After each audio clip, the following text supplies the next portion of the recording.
муҳориба дар вазни сабук байни ситораи нави UFC Пэдди Пимблет бо рекорди 23 ва ветерани UFC Дрю Добер бо рекорди 26-11 дар коркар қарор дорад ва метавонад ки рӯзи 6 май дар турнири UFC 288 баргузор гардад. ассалому алайкум дӯстон, хуш омадем ба шабакаи мо. дар навори имрӯза барои шумо тозатарин ва муҳимтарин хабарҳоро аз ҷаҳони ММА омода кардем. барои пешравии канали мо лайкро зер карда 3-4 калима комментария нависен. мо боша наворо оғоз мекунем. топови ҷангвари UFC Майкл Чендлер чемпиони вазни худ Ислам Махачевро таъриф кард.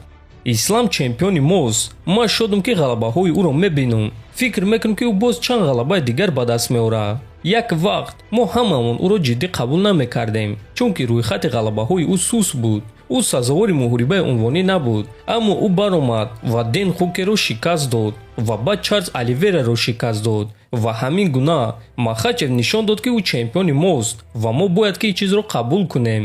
ман мехостам ки гӯштини амрикоӣ худро зидди греплинги доғистонӣ ӯ санҷам, аммо ман медонам ки барои ин кор ман бояд якчанд ғалаба ба даст биёрам ва исбот кунам ки ман сазовори чунин муҳорибаем, гуфтааст Чендлер. бале дӯстон, вақте Ислам бори аввал ба Майкл Чендлер визов дода буд, Чендлер гуфт ки ӯ ҳатто намедонад ки Ислам Махачев кист. аммо баъди оне ки Ислам Оливераро шикаст дод, Чендлер худаш интервю дода гуфт ки ӯ хато кард вақте ки Исламро ҷиддӣ қабул намекард ва гуфт ки акнун ман Исламро эҳтиром мекунам ва ӯро ҳамчун чемпион қабул мекунам. дӯстон, гапу чап оиди капелницаи Ислам Махачев ҳоло ҳам рафта истодааст ва шаби гузашта якчанд корҳои муҳим рух дод. яке аз мураббиҳои Александр Волкановский гуфт ки онҳо маълумот пайдо карданд ки дастаи Ислам Махачев капелница истифода бурданд ва ӯ ин хабарро ба ҳамаи даста расон.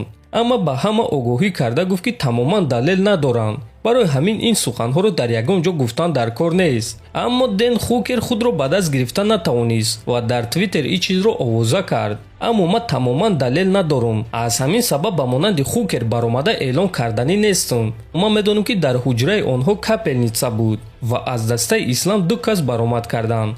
Ислам Махачев ва Зубайра Тухугов ва мо намедонем ки кадоме аз онҳо капелницаро истифода бурдааст. барои ҳамин ман ба ҳамаи дастаамон гуфтам ки то далел пайдо накунем, дар ягон ҷо ин чизро нагӯем. аммо Хукер худро ба даст гирифта натавонист ва дар твиттер ин суханҳоро навишт, гуфтааст Юджин. ва дӯстон, баъди ин суханҳои мураббии Волкановский, журналисти машҳури ESPN Бред Акамото қарор баровард ки ба ташкилоти UFC ва ба ширкати USADA муроҷиат кунад ва аз онҳо маълумот гирад ки ҳамин корро кардан мумкин ҳаст ё не, ва ба ӯ ҷавоб доданд. биён суханҳои Акамоторо гӯш мекунем.